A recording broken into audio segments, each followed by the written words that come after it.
Let's go.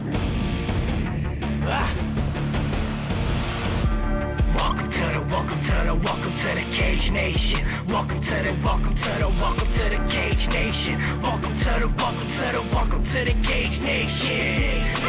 No one can drop us, no one can stop us. We are the warriors, no one can top us, no one can rock us.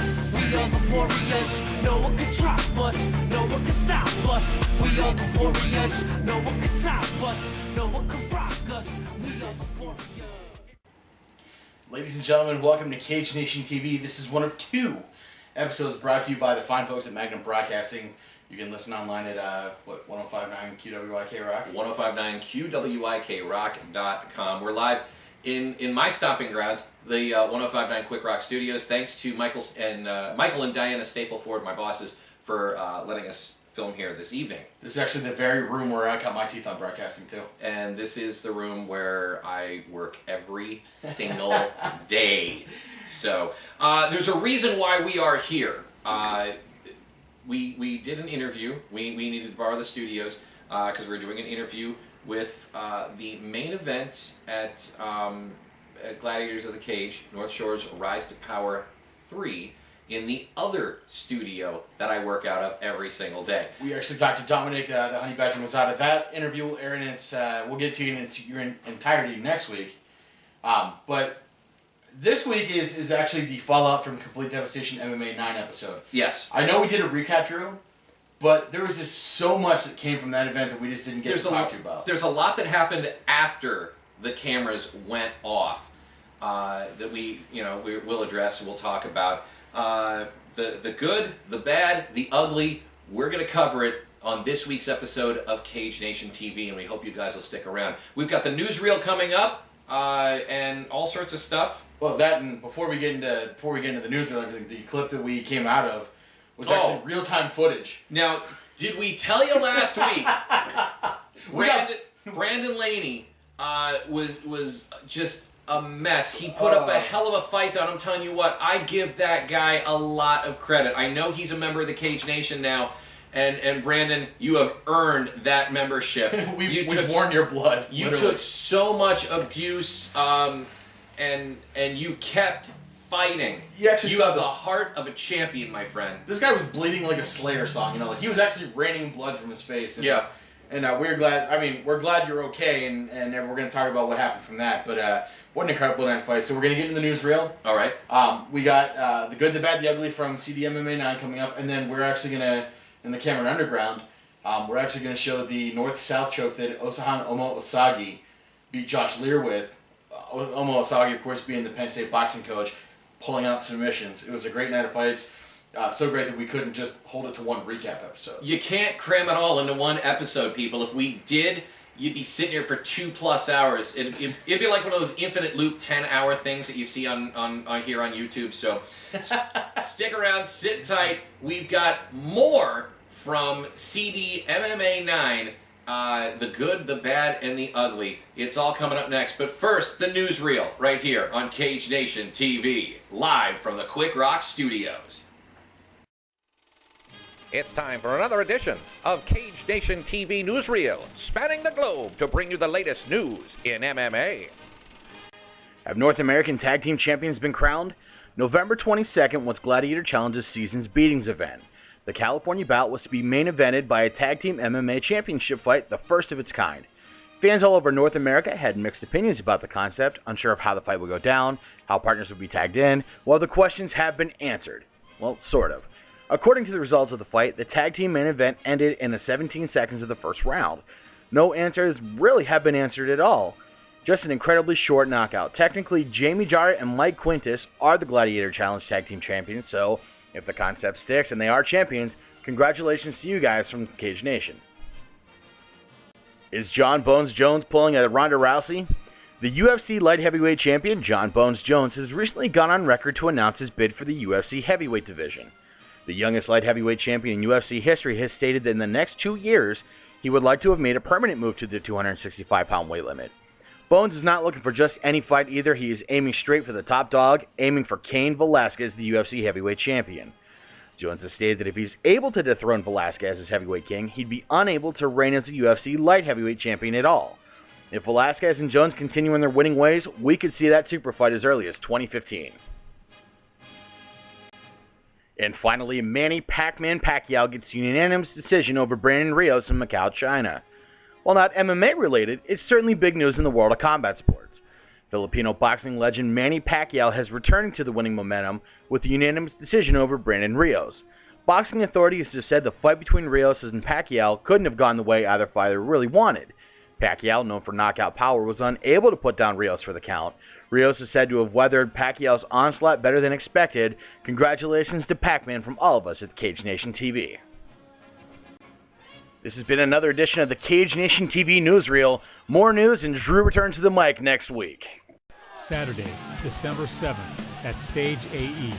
Epic Leap Entertainment presents Gladiators of the Cage, the North Shore's Rise to Power 3. We are invading Pittsburgh with some of the greatest mixed martial arts action seen in the tri-state area. Full contact, pitting athlete against athlete, using combat techniques and styles to take each other down. You won't want to miss this. Doors open at 6, bell rings at 7. Tickets available at all Ticketmaster locations. Welcome back to Cage Nation TV, where we're going to take an in-depth look at the stuff we didn't cover last week at Complete Devastation MMA 9. Altoona, Jaffa Shrine. Albert, the event was just unbelievable. I think it was the largest attendance in CDMMA history. It was unconfirmed. I heard 1,600. 1,600 was the number I heard. The fights were over like 10, 15, I think, was when Brett actually won the welterweight championship. No. Actually, I was talking to Rob Lynn just before the main event. He looked at me as Ted Red Worthington was coming down a cage side. He pulled me aside. He says, and I quote, "Man, this fight better go all 3 rounds." I said, "Why?" He says, "Because all these fights have only," he says, the pro fights have only gone 1 round, and I don't have any pictures whatsoever," which I know is a lie because Rob's an excellent photographer and he's got some great pictures. Check out his website, roblin.org. So yeah, and he showed me I said, "Well, what time is it?" And he showed me his watch, and it was 9:15, and I was like, "Holy expletive deleted." I'm like, we're at 9:15, and the show got underway a little after 7, and we're used to things wrapping up close to 10. Okay, so it was 9:15 when the music started. Brett's fight went a round and a half. Right. So that's 9:45-ish is when... I'd say about 9:30, 9:45. 9:45 is when Brett won the championship. By the time Brett got done with his victory speech, it was about 11 o'clock. I'm kidding, Brett. Like I said, the guy doesn't have a lot. The guy is not at a loss for words. No. The point of that story was 10 o'clock. We're starting to film the recap episode. We knew quite a bit. Right. But the next day is when all the other information just started pouring out. The ride home, Albert, is when things started pouring out. Like we were finding stuff out, and social media is a wonderful tool. Absolutely, we've got a lot of great fans in the scene who are, like you're a very good ring announcer. Goose is a very good matchmaker, and all the guys. Goose being Ryan Glunt, for those who are not familiar with his nickname. At the end of the day, like I'm a reporter who's just very fortunate enough to get to exist in that universe. Right. And I'm very, very appreciative of that. And when folks tell me stuff, I appreciate being included. And that's why I love the Altoona fight scene so much. Yeah, it's fantastic. Because I'm included.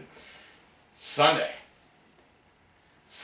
I'm catching up with all this stuff, and it's getting to the point where, like, man, I could edit this into the recap episode, but I can't. There's just too much. So you have to devote we had to devote a second episode to this. Absolutely. Well, it's the aftermath. Right. And there was quite a bit of aftermath. So we got the fallout of Complete Devastation MMA 9. We're going to bring it out to you. We got the good, we got the bad, and then we got the moderately unattractive. Yeah, it was, Coyote ugly. Kinda. All right, let's start off with the good. Yes. Because good things happen in the sport of MMA. We all know that. You know that.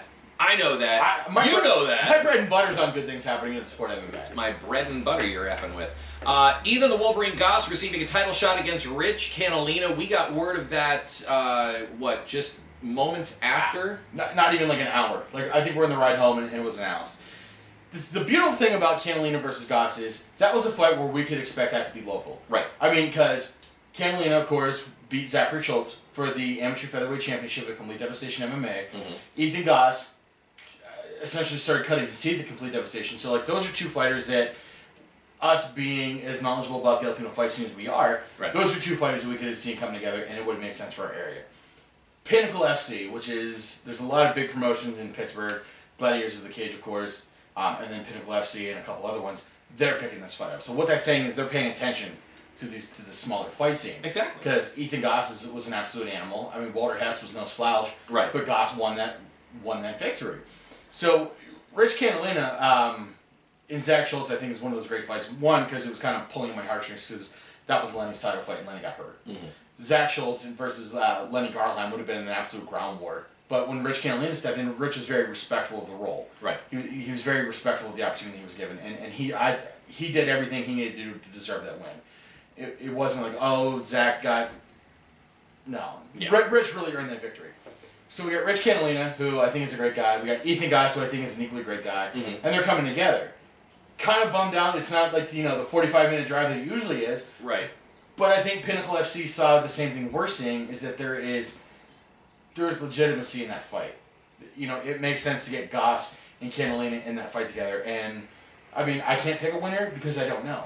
So it's Catalina versus Kid Adamantium. Kid Adamantium, as I've grown to call him. The Wolverine. The Wolverine. The Wolverine. And I think Rich Catalina goes by the Matador, but I'm always going to call him the Real American because him coming down to Hulk Hogan's theme music. You can't go wrong with that. No, you can't. Brother. All right. Brett Showtime Schoenfeld, he wins the gold. A title holder that the masses have shown support for. Believe me, when he won, that place came unglued. There's only been 2 times in my doing commentary where I couldn't hear myself. One was at CDMMA 5 when Fusion MMA was right by our corner and was screaming like a truck and tractor pull was being contested. And the second time was when Brett Showtime Schoenfeld won when he won the Waterweight Championship. I think both times were the most difficult times that I had ring announcing because I couldn't hear myself actually get the words out. Not that I had trouble getting the words out, it was the fact that I couldn't hear myself. It was so deafening. Oh yeah, it was absolutely. And Brett's a hometown hero. I mean, I think Altoona has more than their fair share of guys who they can get behind. Of course, Charlie Brenneman, who ended up on the big stage. Right. Charlie Brenneman did what no other guy from Altoona really did before him. Tim Bosch maybe, but I mean he's more from like the Lock Haven area. Charlie Brenneman goes to the UFC, the Cage Warrior Fighting Championships. Now there's kind of like a hole. Who's that new hometown hero? Right. And it's Brett Showtime Schoenfeld. I mean, I'd say probably half the Jaffa Mosque was out of their minds when Brett won the welterweight strap. They were out of their minds when he was coming to the cage. I mean, they love him there. Oh yeah. He's just, I mean, he's... I got to talk to Brett's grandma. I mean, Brett's grandma's a wonderful lady. And Brett has just got so much support behind him. And it goes back to one of those things Altoona is becoming a fight scene because now, Brett is certainly headed on to bigger things. And he's been confident he's going to stay in Altoona and try to build that scene up as well. Okay. Staying on that same vein. Yeah. Okay. We knew at the end of the fight, because we had spoken to Rich Miller and Robert Joseph and all that, and Brett had made this announcement at the end of his fight when he was giving his victory speech that he was going to fight at Gladiators of the Cage, North Shore's Rise to Power 3, coming up December 7th in Pittsburgh at Stage AE. We caught wind this week, and the announcement was made that Schoenfeld is now not only going to be on that card, he is going to co-main event the Gladiators of the Cage, North Shore's Rise to Power 3 card. The thing about Brett Schoenfeld is the guy has a proven track record. He's coming off of 4 wins consecutively now. Not only can he finish fights, he can endure them, but he's also very dynamic and entertaining to watch. I mean, that's just who Brett is. I mean, he's a very entertaining fighter to watch. It goes back to the fights we're seeing in Altoona in these areas, and we're telling people to go see. We're telling them, hey, these are the stars of tomorrow. And I mean, it's obvious that promotions out of Pittsburgh and Philadelphia are paying attention to our guys. Right, exactly. So, Brett's going to be on Gladiators of the Cage, North Shore's Rise to Power 3. I can't imagine that the folks who were there for Brett Schoenfeld aren't going to be in Pittsburgh. I'm telling you what, I think it's going to be about 90% of the crowd. It Just the way that, no, I think that they are going to come out in mass. They are going to come out full force. That event is definitely going to sell out, so if you don't have your tickets for that, and you are in the local area, want to see Brett fight, you want to see these other great fighters, then you best get moving, all right? Well, I mean, the Pittsburgh scene they're really kind of using Altoona as like that feeder system, which is great. Charlie's gone to Pittsburgh. He's fought for Gladiators Cage. Brad Mountain's fought for Shogun fights. Paul McAleer fought for WCC. Right. I mean, they're picking up on our guys, and that makes me happy. I mean, I love seeing people we know get these opportunities, especially for Gladiators of the Cage. Exactly. And for Shogun fights. I mean, I think Gladiators of the Cage is right up there, sentiment-wise, with Complete Devastation. I mean, they're just a real class act, and everyone who works with them are just fantastic guys to work with. Right. It was great to see those guys, too, at Complete Devastation, showing support for not just the promotion, but showing support for, well, just MMA in general. Not only is Schoenfeld on the Gladiators of the Cage card, but he is co-maining. Right. He is above Chris Dempsey on the card. I know. That is just unbelievable. Yeah. So, all right. Well, let's go from the good. Let's go to the bad right now, because we don't want to see anyone get hurt. No. But I mean, it happens. That's the nature of a combat sport. Right. Exactly. People get hurt. I mean, you don't go to a fight and walk out. You know.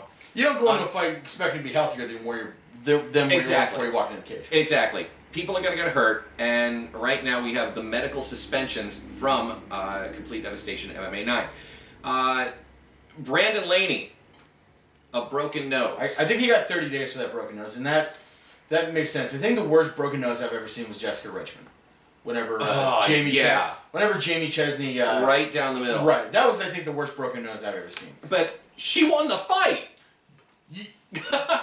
You're watching that fight, and you're seeing two women covered in blood. You're assuming the one, with all the blood coming out of him was the one losing the fight. That just wasn't the case. Right. Brandon Laney's bleeding nose was probably the worst bleeder I've seen.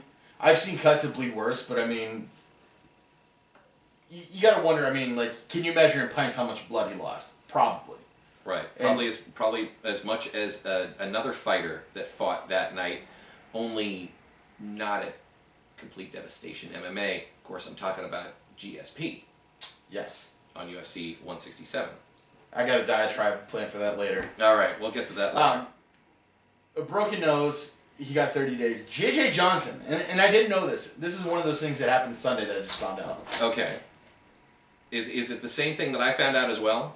That he's going to have to wear oven mitts when he does anything else for a while? Yeah.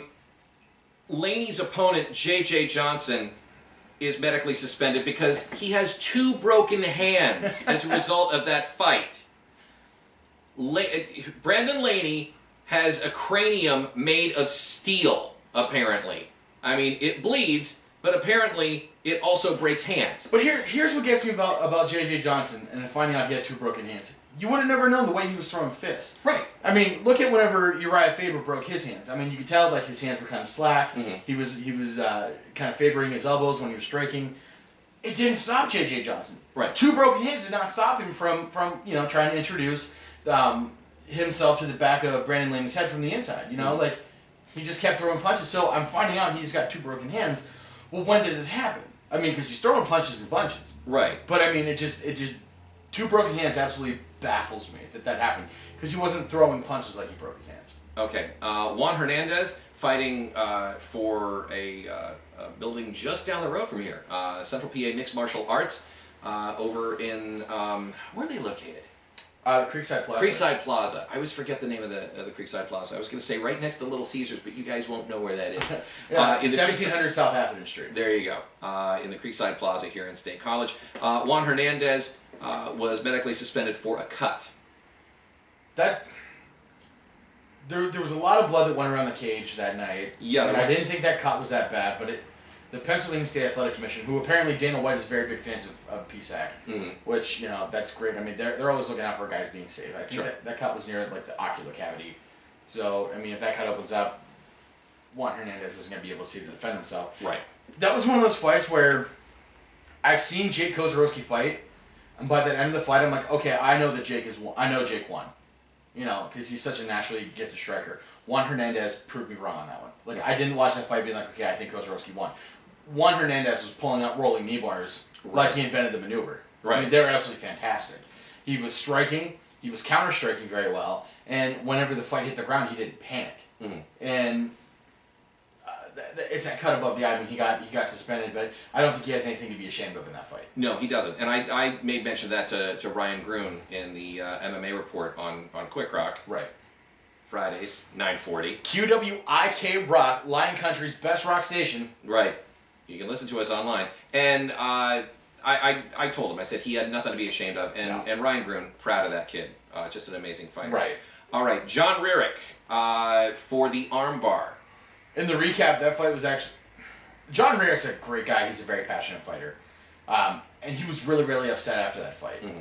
Because he trained... These guys train so hard, so when a fight ends in like 48 seconds, that's when things get ugly. And I can tell in your eyes what you're about to get at, and we're going to talk about that in the ugly. Yeah. The elbow is not meant to bend backwards. No, it's not. No.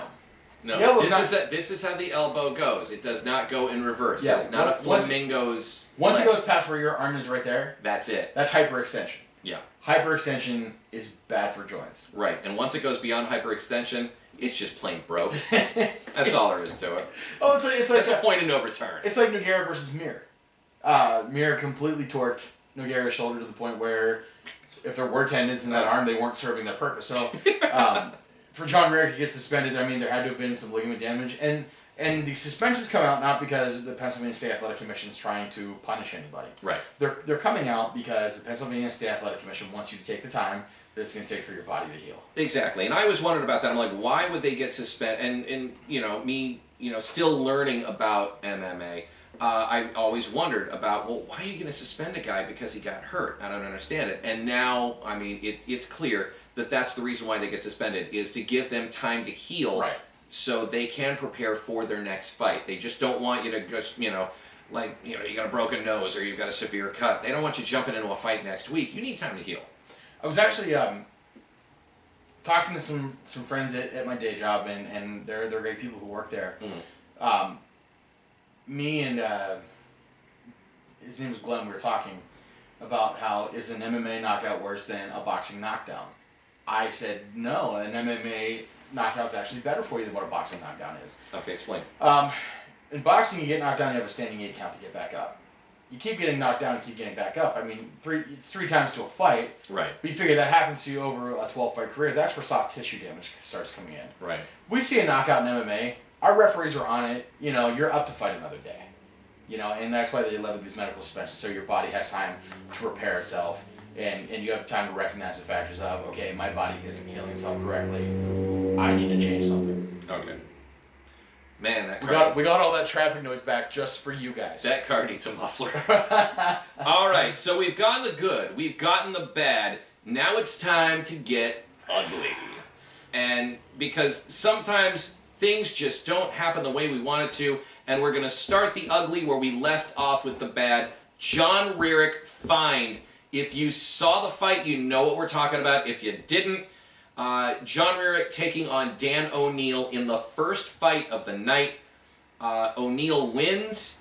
Rarick is jacked, and he storms out of the cage post-fight. Not once, but twice. And all this information that we're getting to you guys about the suspensions, the fines, everything, this was all published by the Pennsylvania State Athletic Commission. John Rarick has actually levied a $100 fine. Which, $100 is not chump change, but it was a measure put in place that the Pennsylvania State Athletic Commission says, this is how we expect you to maintain yourself, right, and this is the consequence for doing that. At the same time, I can't tell you that I blame John Rarick.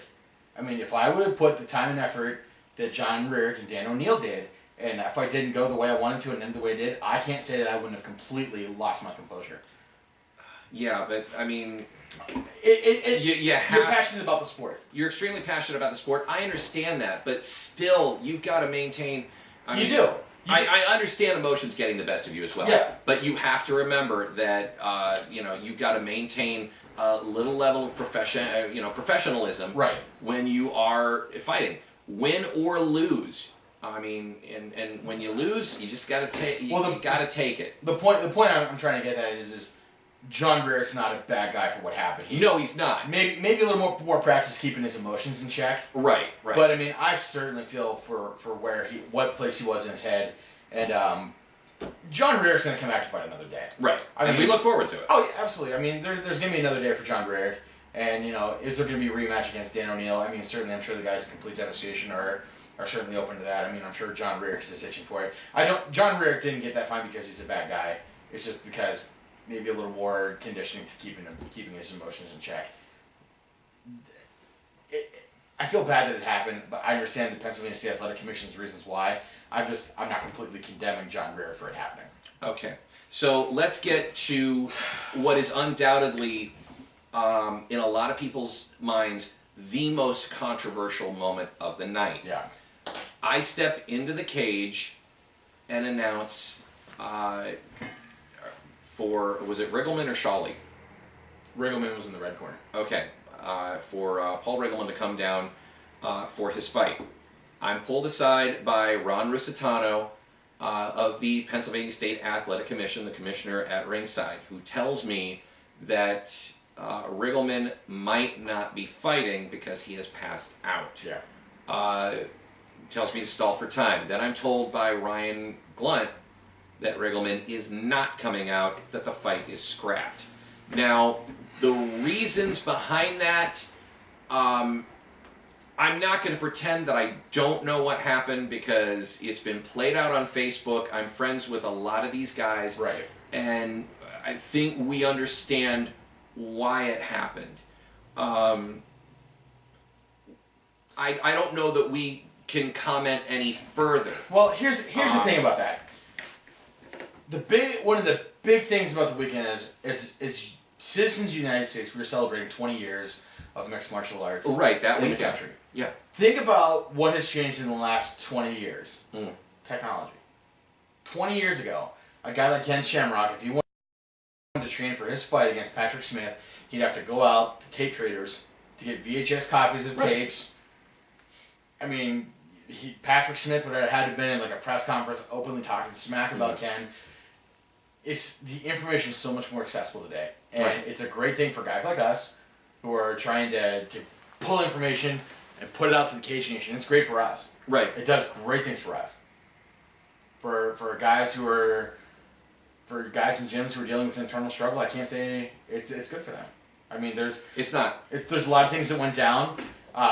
There a lot of emotions ran high. A lot of things were said, and a lot of feelings were put out there. Everything that happened, I think that is something for the gym that they need to deal with internally. Exactly. As much as we could run the Cage Nation rumor mill and gossip train, we're not gonna do that. But I don't think we really have to. Right. I mean, it's all been played out. Paul. Paul's camp knows what happens. Yeah. Paul knows what happened, and I'm just hoping it's a fresh start for Paul. However, we were just yesterday or earlier today saw at the day on the time of this taping, we saw a picture from last night, Paul Riggleman's foot, and apparently it was swelled massively. His ankle. There was some serious trauma caused that. I mean, he was getting back to the training. Yeah. And there was some serious trauma. So Paul. Yeah, I mean, there's some things that went on with Paul, but I mean, at the same time too, Rick Shawley did not get to fight. Right, and Rick Shawley didn't get to fight. Rick Shawley was expecting to fight. Ethan Goss also expecting that bit of a break in between. Well, yeah. Because after Riggleman and Shawley was going to be the intermission, and then we were going to get to Ethan Goss's fight. He was looking for that downtime, ready to go, and then immediately, he didn't have that downtime. We went immediately to Goss's fight. Have I ever told you what a great guy Michael Stapleford is? I'm telling you what, that guy is He's like a ninja. Like a ninja. Like a ninja, he is. Getting back to Goss, though, I mean, you need to go through some certain things to warm up for a fight. Pad work is one of those essential things you do. Exactly. You're trying to get your muscles warm. You're trying to get that lactic acid out. You're trying to break a sweat. Goss didn't have a chance to do that. I don't think Goss got the worst of that though, because I mean, the guy won, and now he's on to a title fight. I mean, Right. Rex Shawley, I think, was the real. I mean, we're starting to editorialize here too. I mean, we don't know what was going through whatever happened. I mean, we don't know. I mean, we just know that two guys didn't get to fight, and there was a lot of heat over it, and Right. you know, just nasty things were said on Facebook that we're just going to abstain from. Yeah. I mean, there's no point in going any further in that. We just hope Paul is okay. Yeah. We hope Paul will step into the cage at some point and show us what he's got. It's been a while, and we're looking forward to seeing Paul Riggleman back in the cage. If we don't see Paul Riggleman in the cage again, hey, Paul's a great guy. Yeah. We've talked to him backstage many times, and he's an awesome dude. We're just not in that spot to really levy judgment. on what Right. happened. Right. I mean, most people can. Most people will. We would just choose to refrain from it. Yeah. Just because, you know, it is what it is. So what happened. I say let's move on from here, and you know, let's get ready for the next event, for the next fight. Well, speaking of moving on from here, Drew, after the break, we're gonna talk about probably, I think, one of the most surprising finishes of Complete Devastation MMA 9. Of course, I am talking about Osahan Omo Osagi finishing a fight. A man who is all about the sweet science. Yes. Finishing a fight by submission, and not even just by submission, but by kind of like an obscure submission hold. Right. So we're gonna bring you guys some words from a sponsor, and then we're gonna come back and we're gonna show you how Osahan Omo Osagi created a real bad night for Josh Lear. That's coming up next on Cage Nation TV. Hey everyone, it's Drew Shannon. This is my daughter Angelina. Hi everybody. We're here to tell you about a charity that is near and dear to our hearts. It is the Christmas Crusade for Kids. This is the 4th annual Christmas Crusade for Kids with 105.9 Quick Rock, News Talk 970 AM WBLF, and AM 1260 WPHB. We're teaming up with the Youth Service Bureau of Center County to provide Christmas to a lot of kids in our area. Last year, we helped over 540 kids have a Christmas that you would not believe, a Christmas that they would not have otherwise had. This year, our goal is to help 600 kids to have a brighter Christmas, and you can make that happen. Every hour on the air on 105.9 Quick Rock and on AM 1260 WPHB, and during Center County this morning from 6 to 9 a.m. with Jerry Fisher, we'll ask you, the listeners, to sponsor a child. This will go on through till December 18th. All you have to do is give us your name, address, phone number, and email. We'll submit that information to the Center County Youth Service Bureau. From there, they'll send you by email a tag that you'll place on the gift for your sponsored child. No need to wrap them, they'll take care of it there. They'll also send you a letter stating where you can drop off your gift near you. The Youth Service Bureau will then wrap the gifts at a gift wrapping party, and then they'll make sure that the presents get to your sponsored kid. It's real easy to do. I sponsor kids every year. You can do the same. It is the 2013 Christmas Crusade for Kids, now through December 18th, with Magnum Broadcasting and the the Center County Youth Service Bureau. If you'd like to make a monetary donation, you can do so at the following address: Magnum Broadcasting, P.O. Box 436, State College, PA 16804. That's Magnum Broadcasting, P.O. Box 436, State College, PA. Zip code is 16804. Make sure to make your check or money order out to the Center County Youth Service Bureau. With your help, we can put smiles on a lot of kids' faces this holiday season in the Center region. Isn't that right, kiddo? All right. So do your part. Help out with the 2013 Christmas Crusade for Kids. Anything you want to add? Thanks for your support and Merry Christmas. And now with Osagi being a boxing, those hands really quick Well, it's not, Lear has got to watch that. it's not just the hands, it's the foot movement, it's the head movement. Oh, exactly. But Dickman Brumbar is also a ground school. So I think Lear's a little more comfortable here than what Osagi might be. But if this fight gets to be standing, you want to bet that Lear wants to use his reach advantage and try to neutralize Omo Osagi. All right, Joe. Oh, we got a north-south choke rule. Would this be it? And yeah,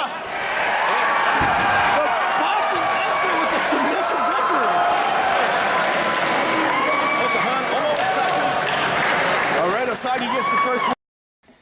Unbelievable fight. The North-South submission.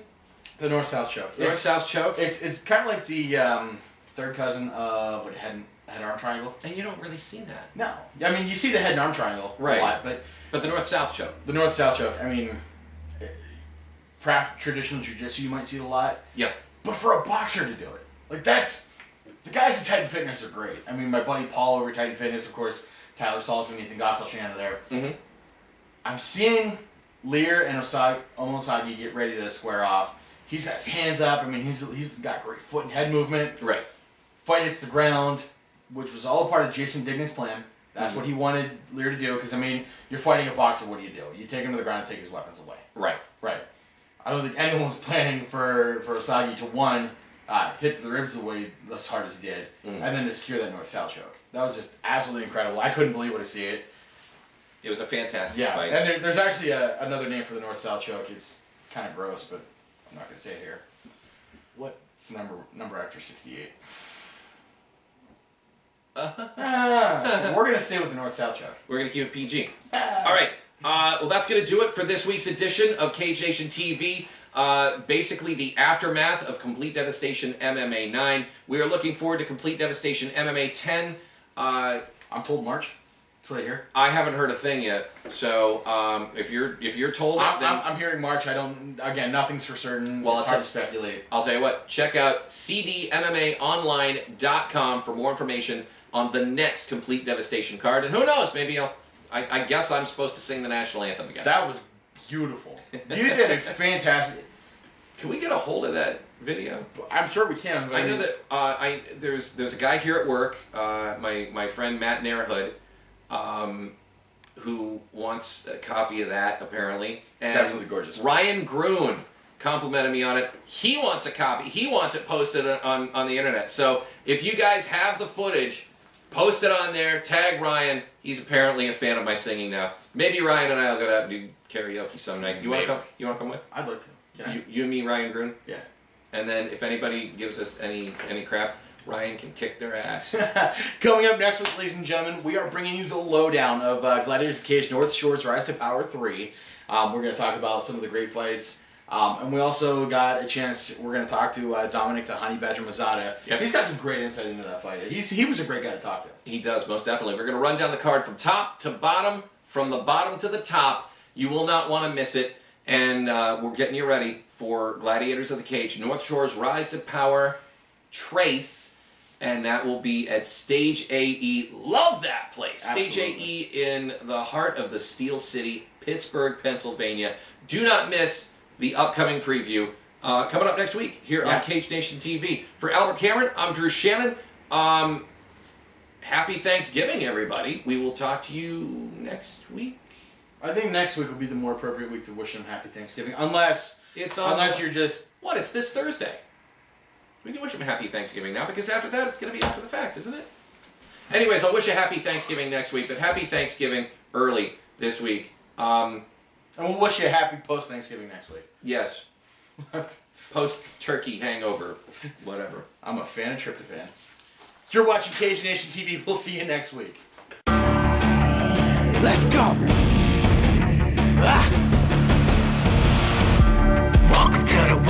Welcome to the Cage Nation. Welcome to the Cage Nation. Welcome to the Cage Nation. No one can drop us, no one can stop us. We are the warriors, no one can top us, no one can rock us. We are the warriors, no one can drop us.